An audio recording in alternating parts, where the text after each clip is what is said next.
When it was getting late, his disciples came to him and said, "It is already very late, and this is a lonely place. Send the people away and let them go to the nearby farms and villages in order to buy themselves something to eat." "You yourselves give them something to eat," Jesus answered. They asked, "Do you want us to go and spend 200 silver coins on bread in order to feed them?" So Jesus asked them, "How much bread do you have? Go and see." When they found out, they told him 5 loaves and also 2 fish. Hello, everyone, and welcome back to Pruning to Prosper. I'm your host, Gina Morton. Well, today we are going to talk about meal planning Jesus's way. And I think that meal planning is such a great tool to use to run your home efficiently and to save money and to save stress. And we are going to use this Bible passage. I'm pulling this from Mark. The story of the fish and loaves is recorded in all 4 Gospels, but I liked the one in Mark the best out of my Bible. So I'm going to use that one for today's podcast episode. And we're just going to break it down because I think when you listen to it this way and you hear the meal planning side of it, you're going to hopefully get a good little chuckle out of today's podcast episode. So let's start in the very beginning where it says, "It is when it was getting late, his disciples came to him and said, 'It is already very late, and this is a lonely place.'" When you don't meal plan, you get that 4 o'clock hit in your stomach where you start thinking, "Oh my gosh, what's for dinner?" Maybe you're sitting in your cubicle. Maybe you're sitting at the soccer field. Maybe you're sitting in car line at school. Wherever you are, once that first thought of, "Oh my gosh, what's for dinner?" hits you, it's like stress time, go time. So going back 2,000 years, they were already asking, "What's for dinner?" Right? If we had a nickel for every time we heard "what's for dinner," we wouldn't have mortgages. We would all be living the good life. So meal planning is going to eliminate that stress at the end of the day. You've already had a hard day. Let's eliminate this "what's for dinner" question and mystery that happens every single day. By the time your kid goes to kindergarten, you will have fed them over 5,000 meals. That's like nothing. I mean, that's only a little blip before they even start school. So if you can meal plan, you are going to save yourself so much stress for so many more thousands and thousands of meals to come. Okay, let's take it down to the next thing. Send the people away and let them go to the nearby farms and villages in order to buy themselves something to eat. All right, I hear you. You're tired. You don't have a plan. The easiest, tempting thing to do, most tempting thing to do, is to do drive-thru, go to a restaurant, maybe go to the grocery store while you're hungry and while your kids are hungry. You are going to just make one bad decision after the next when you don't have a meal plan, and it is going to cost you. Look at this. "You yourselves give them something to eat," Jesus answered. They asked, "Do you want us to go and spend 200 silver coins on bread in order to feed them?" This was 200 days' wages. When we don't meal plan, that's what it feels like we're spending.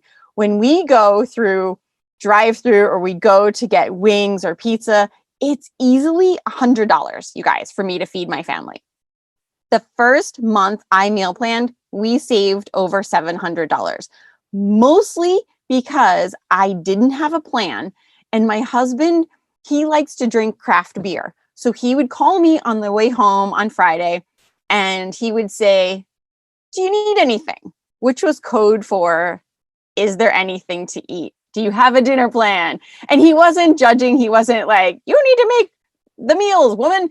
He was just trying to help me in his way. And so even if I did kind of have a plan, if I hadn't started the dinner yet, it was so tempting to just say to him, can you get some wings or some pizza or something like that? And honestly, it was $100. My kids can eat as many wings as I can.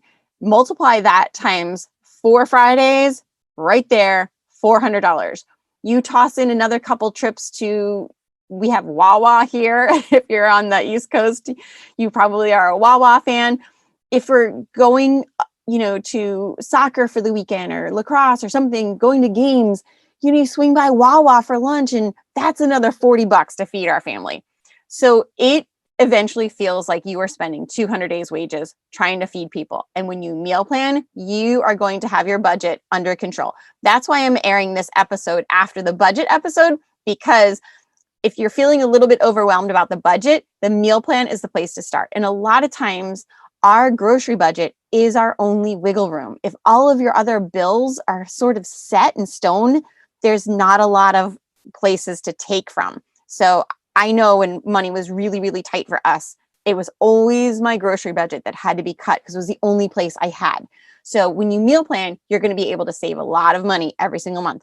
I would challenge you to write down what you're spending on food right now and eating out, including all eating out, right? If your kids are buying lunches at school, if you're buying lunches during the day at work, if you're hitting Starbucks, if you're hitting the snack vending machine, add all that stuff up and then start meal planning and tell me how much you're saving, because it will blow your mind, you guys. Okay. How much bread do you have? Go and see.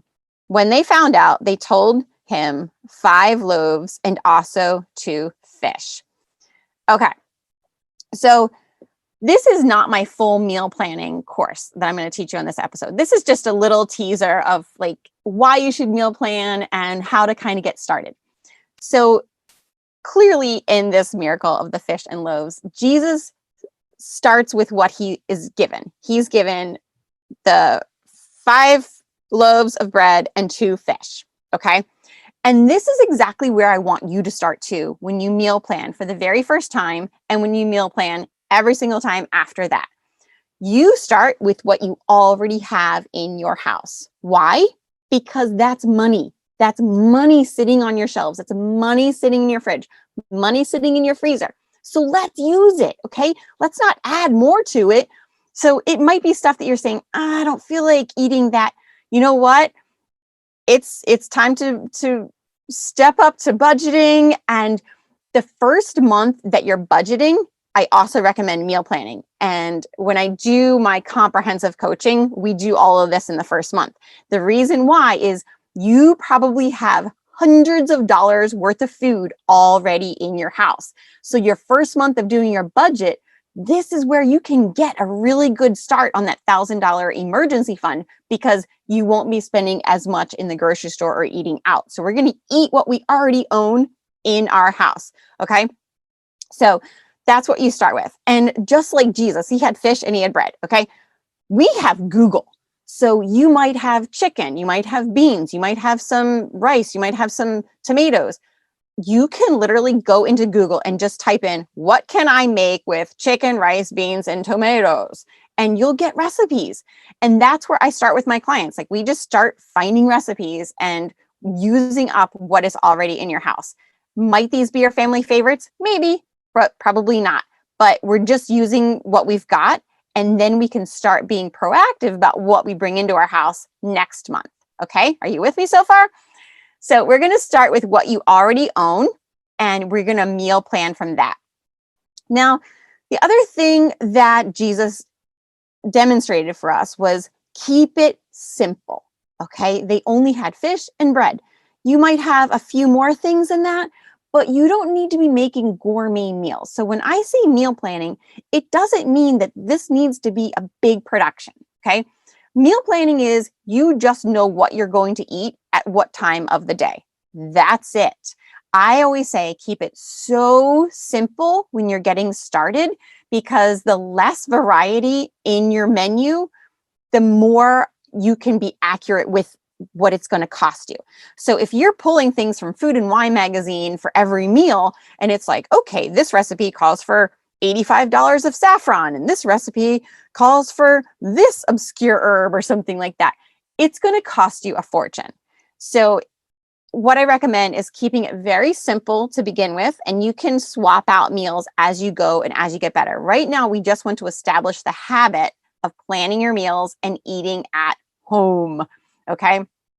So, and also the more simple you keep your meals, the more you can stock up when there's a sale, or you can shop at, Costco, Sam's Club, BJ's, and buy in bulk when okay, we have hamburgers every Monday and it's 2 pounds of ground beef every Monday. So 8 pounds of ground beef. So you can go and buy 8 pounds of ground beef at one time if it's on sale, and you're going to get a better deal.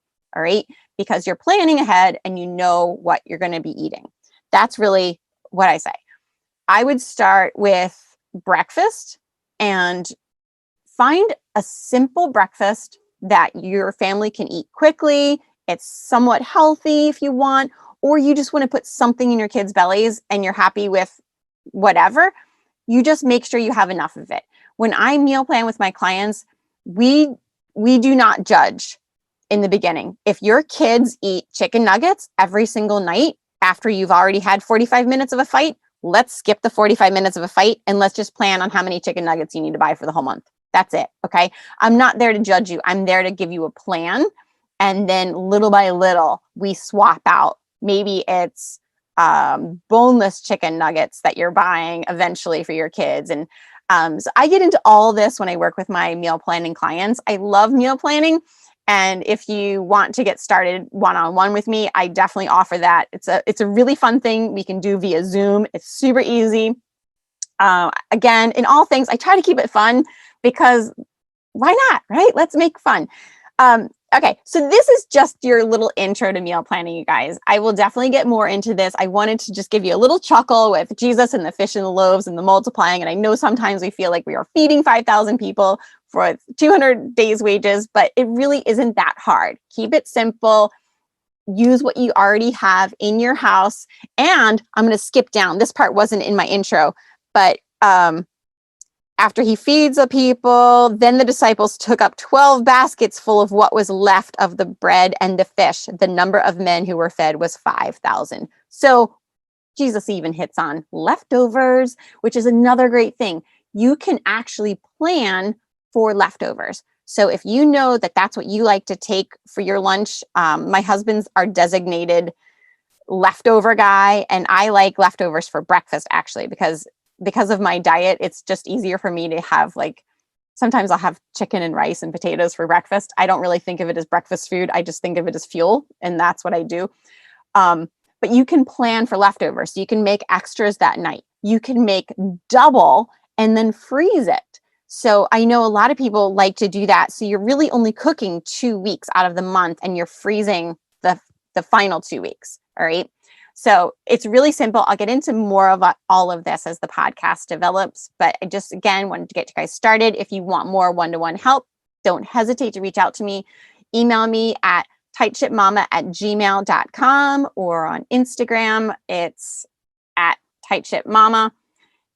Facebook, there is also a Tight Ship Mama Facebook page. And I encourage you to follow me on Facebook because it is where I am most active, and I tend to have free live Zooms or Q&As. So maybe after this podcast airs, I'll do a free Q&A where we can swap recipes. You can exchange ideas. I love hearing ideas from other families, what you're doing. I'm always do you remember Oprah used to do that segment, what was called, "What you eating?" or "What's for dinner?" I'm fascinated by what people eat for dinner and what they feed their kids. And I love getting new ideas because I do feel like sometimes I'm running out of ideas. Okay, that's what I've got for you today. Please give meal planning a try. I've got videos on YouTube that I can also link below if you like to watch the YouTube ideas, that sort of thing. Have a great day, and I will see you for the Saturday morning 5-minute Declutter with Me episodes. Share this with a friend and send me your recipe ideas. Send me what you're feeding your kids. I love hearing from you guys. Have a great day.